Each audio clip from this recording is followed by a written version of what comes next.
Magandang buhay po sa inyong lahat mga bossing. Ayon po sa pag-aaral ng buhay, kung ano po ang ating itinanim ay siya ring ating aanihin.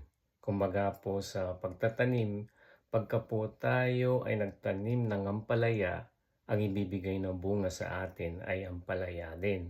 Sapagkat po hindi po pwedeng magkaroon ng bunga ng pakwan ang isang ampalaya, hindi po ba? Kung ikukumpara po natin sa ating buhay sa araw-araw na nangangahulugan lamang po kung ano ang mga bagay na ginagawa natin sa ating kapwa, ito ay muling babalik sa atin. Ibig sabihin po, magkakaroon ng resulta o magkakaroon ito ng bunga sa ating buhay, maganda man o mabuti.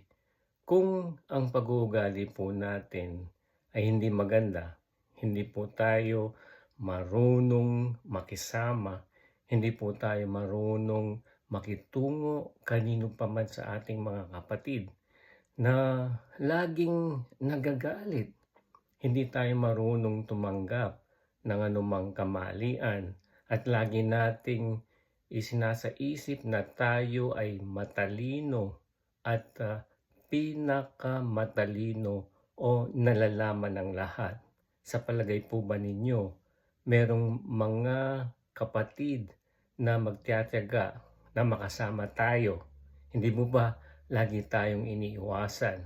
At kapag po dumating ang panahon na naglaho tayo o nawalan tayo ng buhay dito sa mundo, ano po ang maaaring tumatak sa isip ng mga tao at ano po ang mga bagay na po pwedeng sabihin sa atin? Maaaring sabihin nila sa atin na buti nga namatay na ang taong yan dahil napakasama ng kanyang pag-uugali.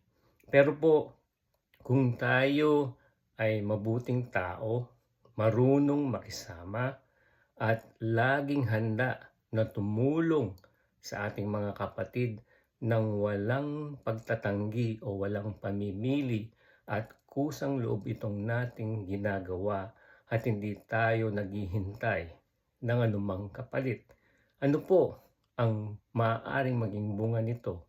Hindi po ba kaayusan at kapayapaan sa ating sarili at kasayahan sapagkat lagi nating nadarama ang saya kapag tayo